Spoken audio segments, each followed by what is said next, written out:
Hello and welcome back to the Investor Financing Podcast. I'm your host, Beau, and today is going to be a great conversation because we're going to talk about real estate, syndication. We're going to talk about franchise ownership and developing a franchise concept out and owning a territory. And it's really exciting about the opportunities out there for people. And I think most of our guests, our viewers, Justin, are real estate investors.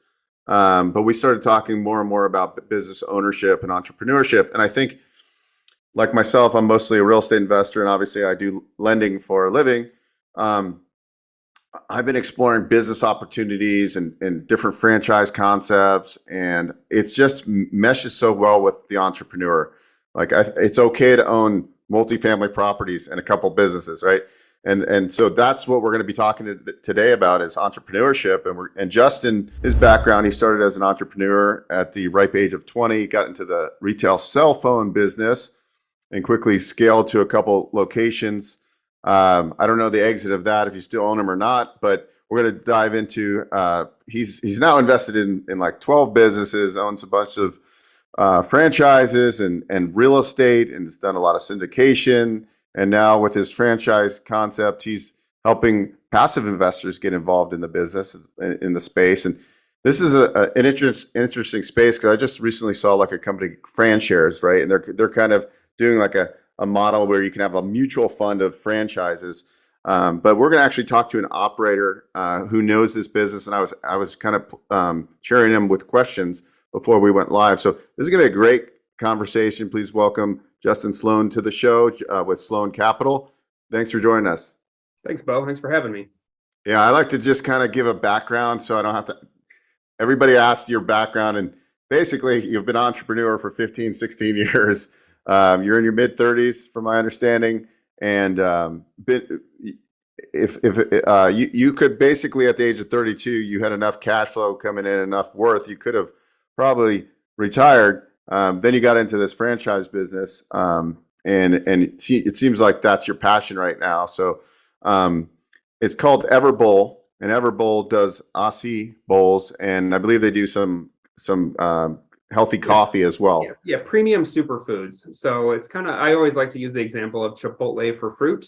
But essentially, we're trying to make healthy eating fun, and where people can pick and choose their own items inside and get a bowl of stuff that's been around forever. So when did you get involved with Everbowl?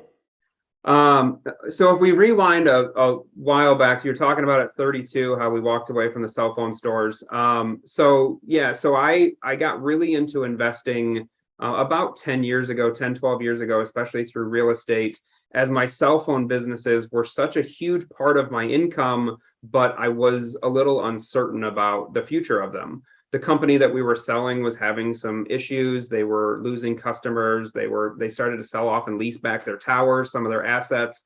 So it made me start to have to look at other ways, if my cell phone business was to go away, other ways to make money. So I started buying a lot of real estate, got really into that, multifamily strip malls, single families, got dozens of single family homes. And then it was really through the pandemic that I started to realize that I was even too heavy in real estate. That over time it becomes disproportional. And, the last year has been crazy for real estate, right? There's been so much money and everything's record prices. But if we rewind a year before that, I had about 90% of my tenants that tell me they couldn't pay and we're going to go out of business. Some of them did. And it was, we have to be careful to not always have all of your eggs in one basket. And so as I started looking at other companies and putting myself in environments, that's where I ended up meeting the CEO of Everbowl. And we met at an event in Arizona, and I tried my first acai bowl. I had never tried. What in the world is this? I'm from the Midwest. It's meat and potatoes and Chick-fil-A. And I just became obsessed with this idea of accessible food that's good for you. And 2 hours after I ate this thing, I didn't want to go take a nap. I wanted to go, to go for a walk or go for a hike. I had energy, and it was different. And just kind of started going down that path where now I can't stop having these bowls every day. That's so cool. And I like what you said too, because a lot of real estate investors, they just have one focus, real estate. And it's great when the market's done what it's done over the past 6, 7 years, right? It's just, this has been from the downturn of 2000, or the downturn, I think it was the lowest point about 2012, right? So it's from 2012 to today, it's done nothing but soar, and it's just not sustainable. So real estate investors should diversify. And whether you're investing in private money mortgages, or you want to get into the franchise business as an operator, or potentially as a passive investor. So you met the CEO and you said, okay, you tried the bowl. You're like, this is great. I get it. And then you dove in, you went through the FDD, which is for people that don't know, it's the franchise disclosure document. You read all about the franchise. They disclose how many units they have, if there's any lawsuits, things like that. So was this the actual first franchise that you purchased? I mean, obviously you're a savvy businessman, but going through, like, was it intimidating at all going through the FDD if you hadn't gone through any in the past? So fortunately, with what we do, we read a lot of financial, performances, and we see a lot of P&Ls and all that kind of stuff. So to go through and look at the business as an overall, no, it's not too terribly scary. But with this specific concept, we did something different than we'd done before, which was buying a territory. So we bought the rights to the state of Texas. And this is really common, and I think important to talk about, is that with growing brands, it's really hard for them to grow everywhere at once. And so they look for partners that will help them grow specific territories. And, they had grown huge on the West Coast and were planting a lot of stores on the East Coast. But there's Middle America here, like I was saying, burgers and fries and all that stuff that said, hey, wait a minute, we'd like to see some of this option too. And so I kind of made the commitment. It was a longer process. It's not a quick phone call and a quick visit. I went out and spent some time in San Diego. We started going through a lot of the stores, visiting a lot of the stores, talking with the employees, talking with the customers too, right? Why do they eat there? Why do they not eat the competition? I started going and visiting all the competition, reaching out to potentially even open some of the competition. I wanted to know what was different. And what I found was that this was a true one-of-a-kind concept, and the way that they were sourcing their food, the culture was something that I couldn't duplicate anywhere else. They had built such a core customer with their employees and their customers, their mission of getting people to unevolve, which is getting back to eating and moving the way nature intended. And it just lined up with, I like to make money in ways that also align with the way that I view the world. And so, when we're investing in real estate, we're doing it with properties that anybody that can afford. And when we're opening strip malls or working with strip malls, it's businesses that, they're everyday type of businesses and lots of mom and pop type businesses and stuff. And I wanted to go through this process. And like I said, I just became obsessed with this little bowl and trying to figure out how we can get it. And so we inked the deal for Texas. And during this process, I was, waiting for lawyers to get back on stuff, but I was already in Dallas searching locations and signing the first lease. And now we're opening a store, every 30 to 60 days just in Dallas right now. That's amazing. So as a territory owner, now you have the rights. Like, what would be, like, in your mind, how many are you going to do under your umbrella per se versus how many you're going to bring in other operators? So we committed to open 50 stores over a multi-year period in the state of Texas. And so we're doing that through a couple different ways. So most important for me is to get the product in front of people so that they could see it, right? So when we opened that first store in Dallas, right from that opening, we signed our first franchisee, and they're opening their first location soon. And, because once people see it and they taste it and they know, they're like, hey, I want to have one of these too. And especially in cities like Dallas or Houston, Dallas is 100 miles across. There's no need for one person to own every single Everbowl or every single this or that in a city like Dallas. So what I do is I go in and I start to activate the markets, as we've done in Dallas. And from that, we find other people that also want to be part of what we're doing. And so, we have a food truck that's open in Houston. We're currently searching for more franchisees in the San Antonio and Houston area. We've already sold a couple in Austin, and we're really building a team of people that want to spend the next few years of their life to make healthy eating cool and to open up these restaurants. And so, we do it through a mixture of franchisees, but then we also raise money and give people ownership in the stores that we're building in order to, again, draw more eyeballs to what we're doing, make more people part of it, and let them in on that success. Yeah, that's really interesting. So somebody out there that maybe is in the corporate world right now and they're sick of being an employee, right? Why the franchise model versus starting something from scratch? Yeah, I love this question because I think franchises often get a little bit of a bad name because you pay a royalty in, and naturally, if you pay a royalty off your top percentage, it makes your margin a little bit less. So why would people ever want to open a business where your margin is a little bit less? Well, let's look back to what a franchise is. A franchise is a proven system that you're buying into so that you don't have to go through those learning curves. Whether it's a Club Pilates or an Everbowl or Chick-fil-A, it's all a systems that when you go visit one location, you're given a consistent experience and product where you can then go nationwide and have that same experience. And that's where you build a brand off of. We have a lot of competitors that are mom and pop kind of, acai bowl places. And I love that they're out there and trying it. And I root for them as much as anything because it helps build our market and show that this is a viable product.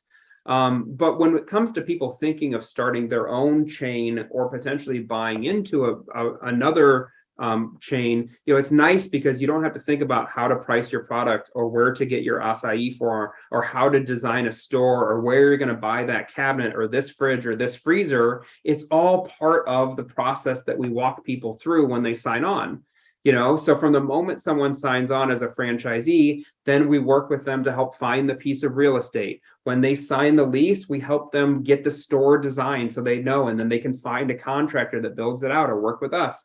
And then at the grand opening, we're right there alongside them, literally at the grand opening, training their employees that week with them, opening the door, greeting their customers, because we've done this, right? I'm at a grand opening every 3 weeks right now. It's just like, it feels weird that part of my job is to throw parties, but that's our job, is to create this buzz. And so when we do it all the time, we're able to do it a lot more efficiently and a lot more at scale without the worries of the ups and downs of trying everything yourself for the first time. So what I like about Everbowl so far, and I just started researching it when you were going to be a guest on the show, is that it seems like this is a model or a concept that can be an operator could be semi-passive in. And semi-passive means that you don't have to be in the business. You could work on the business if we look at the E-Myth. So I think from an entrepreneurial standpoint, this concept really makes sense. Is that what you're finding out with it? I mean, obviously nothing's easy, right? You got to put, there's already a framework and a blueprint, but there's still a lot of work that needs to go in. But how do we systematize this so we can spend as little time as possible and maximize, right? And be able to open 2 or 3 units. Yeah, absolutely. So, any business is going to be whatever you put into it. So what we've done personally is, my goal and the goal of my team is to constantly replace ourselves. So when we started with one store, guess what? We're in the store a lot. We're working there. We're getting to know the customers. We're understanding the processes. Because how do you go delegate things if you never remotely tried it yourself? We've definitely seen a lot of passive people over the years that have wanted to try something, but if you don't understand the things that make that business work, how do you go have other people do that, right? And so, what we're doing right now, like I said, as we've scaled to multiple stores now, then we continue to replace ourselves. And as we go to being a district manager, then we offset that, and we offset that, and we hire more people. And so there's definitely the option to be a little bit more passive. One thing that I do is that I talked about this a little bit earlier, is that we let people invest into the stores that Sloan Capital is operating. And so we raise in 3 store buckets where sometimes people, if they are a professional, maybe they don't want the extra work, but they want to be part of what we're doing. We can actually give them ownership in some stores without having to go through the franchise training and being in a store every single day and all that. So, it kind of goes both ways. Most of the time, our store owners are people that want to be part of that store, at least early on, right? Because it's important as you bring a new concept. If you're opening your 37th Burger King in a market, it's completely different than opening your first or second Everbowl. And it's very important to have people that want to be part of the everyday as much as we do, because that's what's helping build that brand. You're listening to the Investor Financing Podcast. We'll be right back after this break. Hello, Beau Eckstein here, host of the Investor Financing Podcast. Are you a lender, real estate professional, or vendor that provides products or services within the real estate investing and business owner space? We are offering a few sponsorship opportunities to get in front of a highly targeted audience. If you're interested, please click the link below for further information. We look forward to talking with you. Thanks. Make it a great day.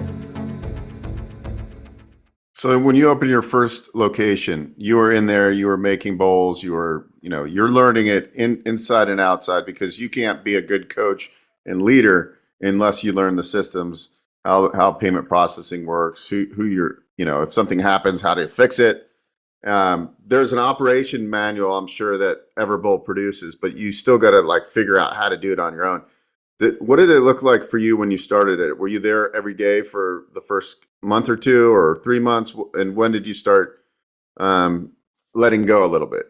Yeah, so I intentionally knew that I was going to be doing multiple stores. So right out of the gate, we signed multiple leases. So it wasn't like build one and then maybe we're going to do a second or third. So I built it originally with an operations team in mind. So we hired a head of operations and they began to build some of the teams. And I worked every day alongside of that person to scale it. I still work some shifts in the store here and there. We just had the biggest grand opening of any franchise and followed by the biggest first day of sales of any store. And it was mayhem, and so what did I do? I rolled up my sleeves and I got, I was going to be in there checking on the store and I was in town, all that kind of stuff anyways. Why wouldn't you get in there and show them what a great experience looks like? It's good for me to go through this process and to remember and to, because then as we're making changes and as we're growing, you're getting the frontline, we're understanding the issues that some of the frontline people are having as we scale. And, I think it's an important part of any business that we don't ask people to do anything that we're not willing to do ourselves. And so when you develop this out and you have 50, 100 units within Texas, right? Because you own the territory, this is very valuable. At this point, you see a lot of institutional buyers come in, you can potentially, you do have an exit. You have an exit that a large institutional buyer you'll roll them up right to them and sell it for a huge profit, right? Because they don't want to develop one unit, right? They want to buy 50 or 60 units at one time. Is that kind of the long-term exit of when you're in your mindset? Obviously, hey, I'm going to run this for a long time, but you always have to have the end in mind. The end in mind would be to sell this to a big institution. Yeah, absolutely. And as we're working with investors, investors want to know what the exit plan is. There's a lot of companies that own tens of thousands of restaurants, and you never really hear of them because they own 100 of this brand and 400 of this brand and 1,000 of this brand. They own all these chunks of different brands, but what they're looking for is a scalable, consistent operations that they can put their money to work. And that's what we're building. By doing the way that we're doing with investor dollars that's debt-free and building a mesh network of these restaurants, we're giving the ability for another company to come in and to take over the day-to-day operations of a successful business that we've built. And so, exit is definitely, it has to be part of every conversation, right? Why go start a business if you never know how you're going to get out of it? And so we're very intentionally, as an investor in a lot of companies, I recognize some of the ways that you structure some of these businesses to make them more attractive. I understand how to do things that make it so the investors get a little bit more cash flow, for example, rather than paying banks like we're doing right now. And so, it's as we're a company that takes and distributes capital on behalf of people, it's very important to us to make sure that people know how they're getting their money back. And how many times do we invest in a company and, you don't get an update for 2 years and, you just hope that they're, I don't know, building their 17th wing onto whatever building that they're doing. But with us, it's like, hey, that 50 grand that you invested, you created 2 jobs. You own 4% of these 3 different restaurants. Here's the locations. Go drive by them. Go stop in and say hi. And by doing so, it's just a little bit different way of thinking about investing, where we can own more pieces, more smaller pieces of more things. Well, that's becoming so popular now. You're seeing fractionalized ownership in like single family homes. You're seeing like the Republic of the world, where I'll see a business and I'll put $1,000 into it. Yep. Just because I like the concept and I want to see what happens with it. And it's nice that you can diversify. Like I just went in last week and I put like $500 in private mortgage notes, like across. I put about a little under 20 grand in, and I spread it across 10 or 14 different mortgages. Yep. And they're like fix and flip type of loans. So I love that you're able to kind of.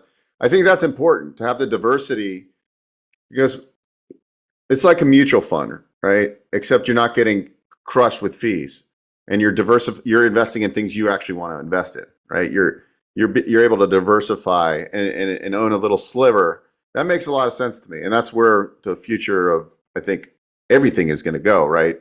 Is that I like what Justin's doing. I bet on Justin because I think he's smart. He's got a proven track record. And you're the jockey I would put money just in, like real estate syndication. My friend Vinny, who does a lot of multifamily, he's done 30 successful syndications. I would feel comfortable lending or investing in his deals. Absolutely. A guy like yourself who's got a proven model and is growing, right? These are, I think, almost, if you have a boatload of cash and you're busy, being a passive investor is the way to go.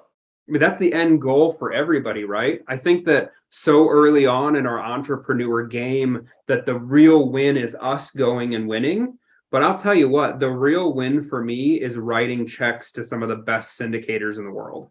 I still buy some strip malls and some absolute triple net, some things that are in my core competency, but I'm constantly investing with a great land developer, a great multifamily developer, these other people. And guess what? They often invest with me too. Why would we do that? Why? Because the goal is you get to the point where you're writing the checks and somebody else is doing the work. That is true passive. And as I built my real estate portfolio, real estate is not passive, not unless, even if you have a property manager, if you're the majority owner, you're still having to make decisions. You're still having to get calls. You're still dealing with problems. You get the sump pump that froze at 3 a.m, wherever, right? And so what I really wanted to create as we scaled Everbowl was like, essentially, I'm trying to scale what I personally want for the rest of my life.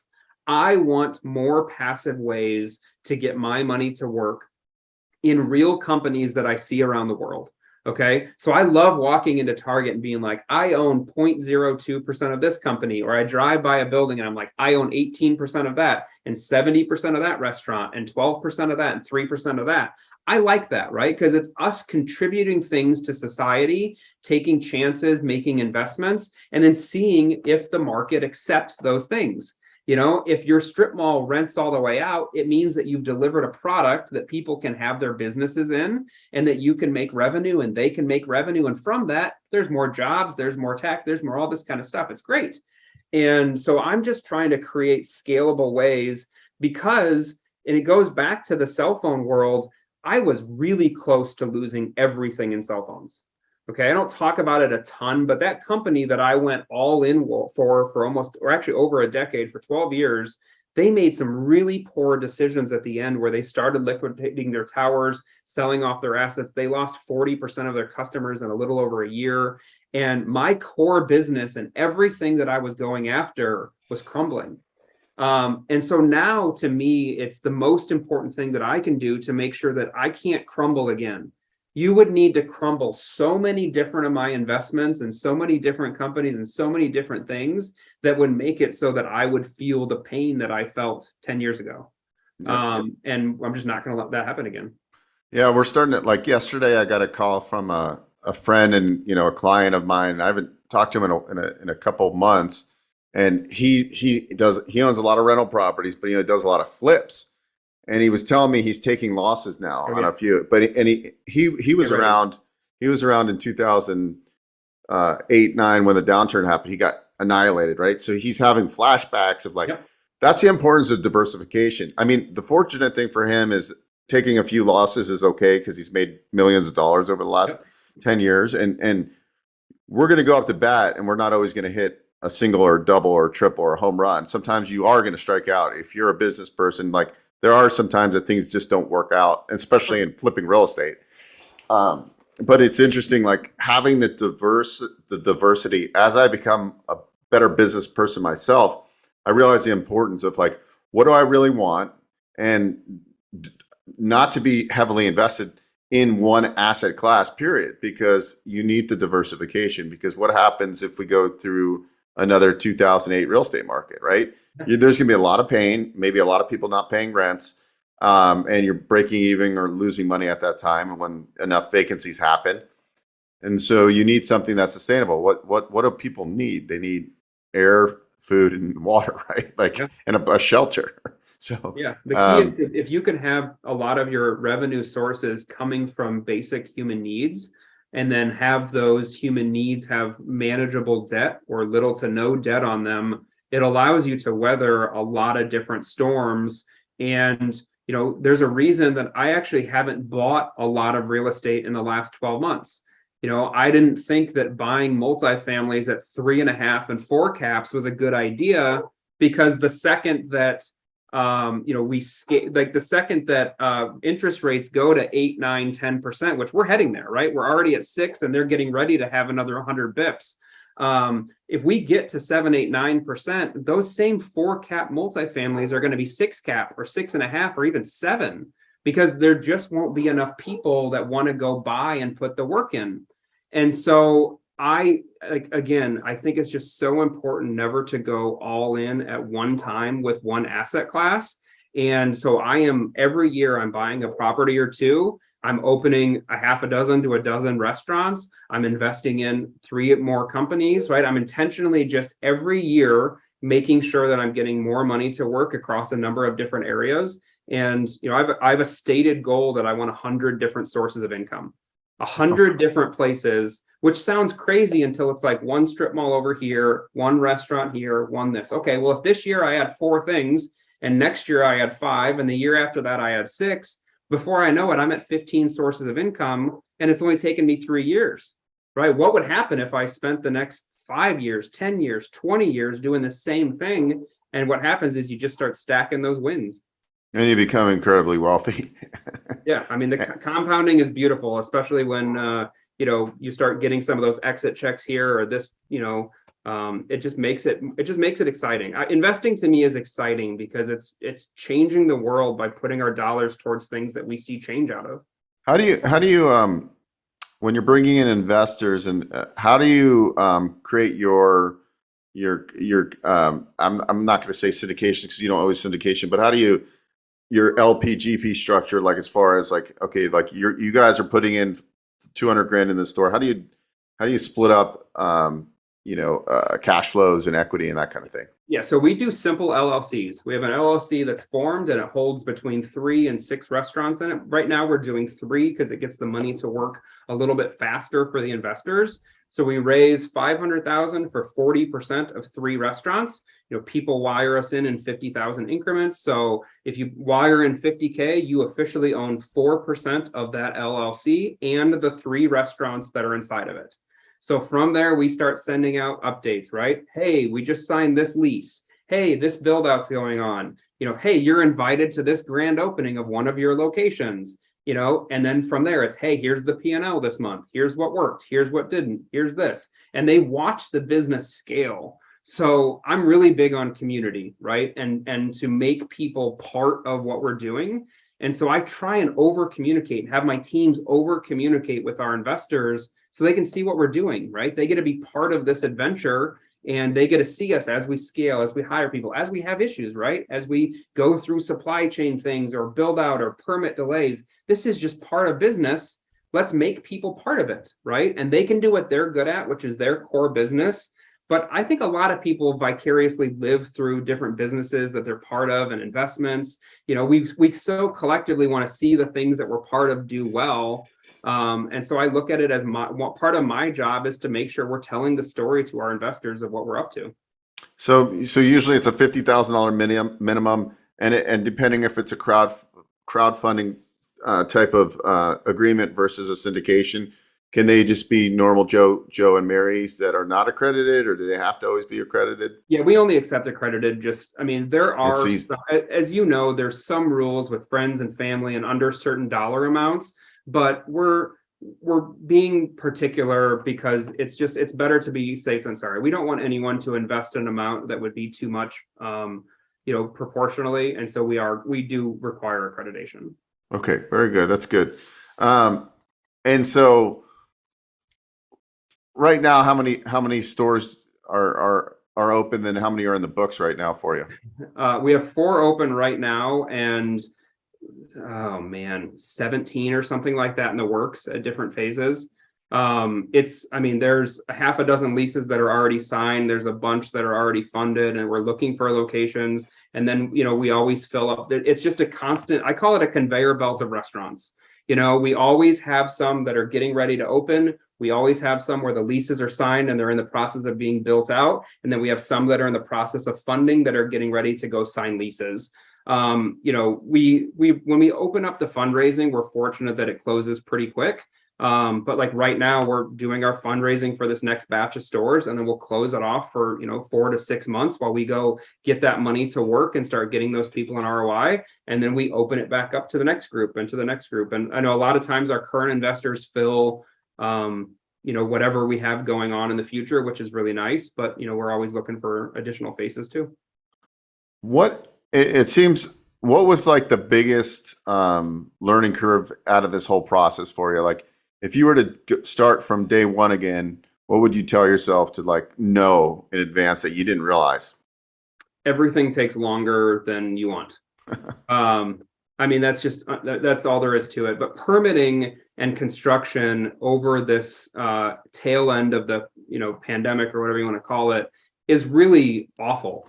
When you go to some of these big cities, I don't think people realize how short-staffed that they are and how many requests that they have for permits because of all this free money that flew into the world over the last couple of years.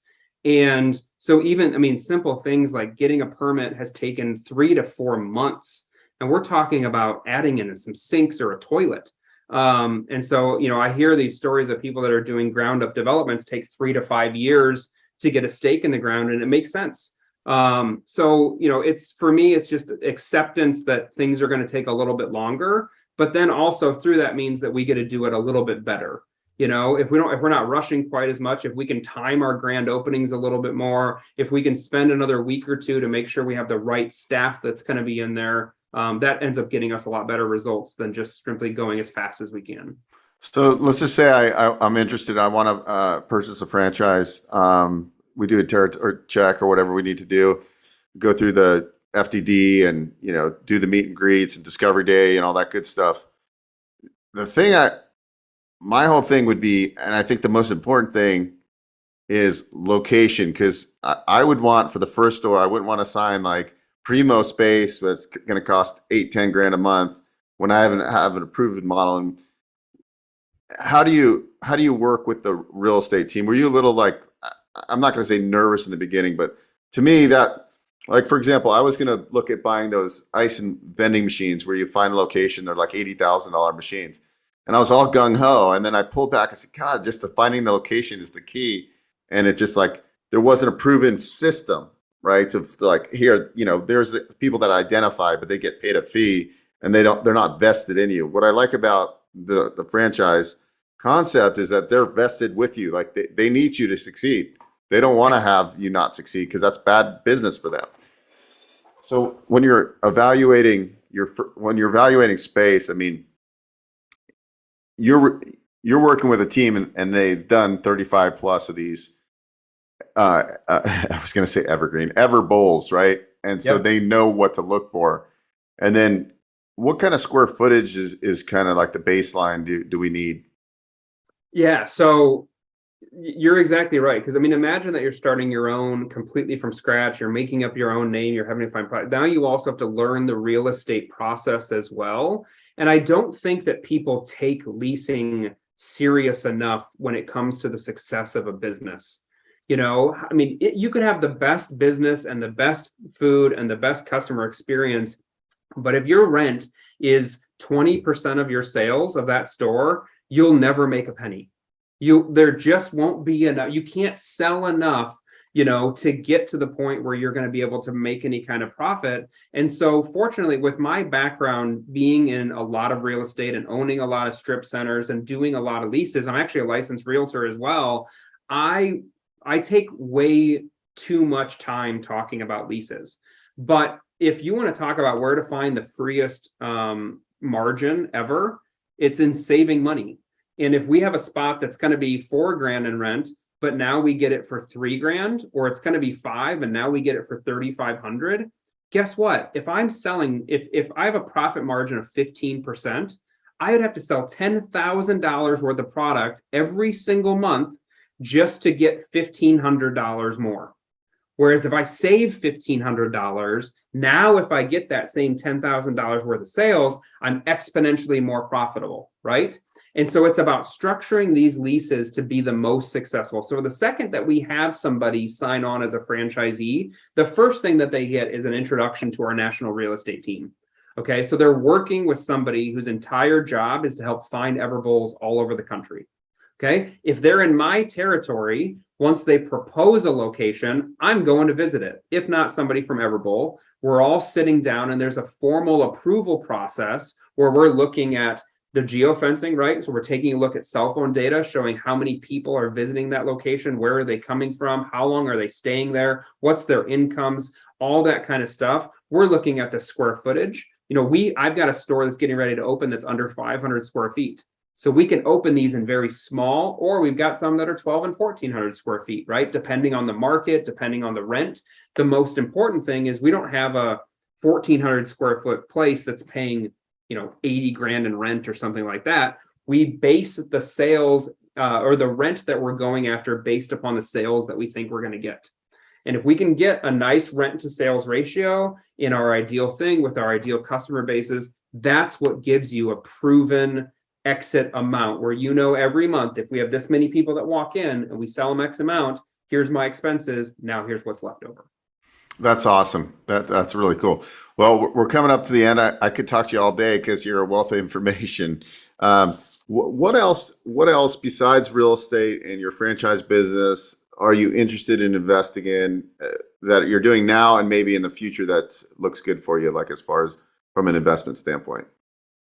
Yeah, so I'm always looking for things that I think will be there in the future, and so whether it's a trend, like I think acai bowls is not a trend. I think it's something where if you fast forward 5 and 10 years into the future, people are going to expect more healthy options being accessible to them. Things like crypto, things like real estate. I look at not only where we're at right now, but where we're going in the future.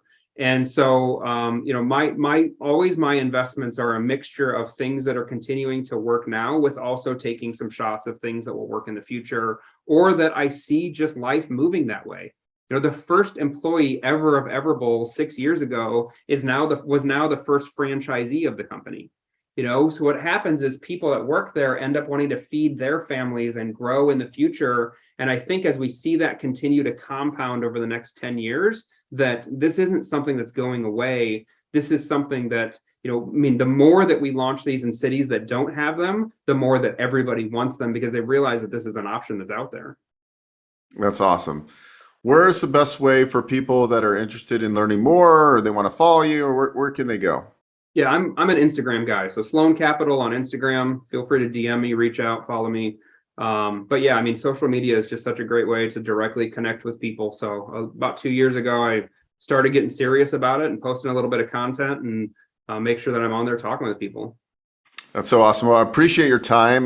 You got me excited about the franchise world, even more so than I already knew about it. Just, looking at all these different concepts, you got to kind of weigh like what would really make sense for you as an investor. If you want to if you've got capital and you don't have time, you should invest passively. Find an operator like Justin, and that's an avenue. But if you're somebody who's maybe W-2 and you want to do something on your own, you saved up a couple $100,000, you got good credit, franchise ownership, it's a model, it's a business in a box, and obviously some of them fail. If you look at overall franchise history, I'm not talking about Everbowl, but I'm just saying in general. So you gotta kind of figure out what will be around in the future, what's not saturated, right? Because Justin caught this concept in what I would call the emerging market. It's an emerging concept, emerging brand, right? They're at 35 stores, give or take, or whatever they are right now, maybe more. But we're at about 60 now. We're turning on almost 2 every week right now. So it just started going crazy. Like you said, emerging, right? Went from 20 to 60 to 400 in the works. And that's part of the due diligence, right? Is finding these brands that are they growing in stores? Are they dying in stores? They have to report all this kind of stuff. In the same way that people read financial statements of multifamilies and they learn how to, pick out the best multifamily, there's ways that you can understand how to pick out the best franchise system and how to go through that too. So it's very similar skill sets. Awesome. Well, Justin, I'd love to have you back on the show just to talk about franchising more, because we get a lot of people that watch this, and a lot of people, I get a lot of calls for financing for people looking to, start a franchise or buy into a franchise. And I think you have a lot of wisdom because you're well-rounded. You were always an entrepreneur pretty much since you were born. And I think that's great, because it's like a lot of people they're used to being an employee and now they're a business owner, and they need a little bit of coaching, and they got to make sure they find the right business for them. Because, like a full service, like fast food restaurant, I think that I would never want to own a fast food business. I mean, just doesn't seem appealing to me. C-Bowl place, there's limited kitchen equipment you need. There's limited staff. It seems like just more manageable type of business to grow and scale. And I like that a little bit better. But anyway, really awesome interview. I feel like I learned a lot. So I not only do this for my viewers, I also ask questions that I want to know. So thank you so much for your time. Yeah, good to talk to you, Beau.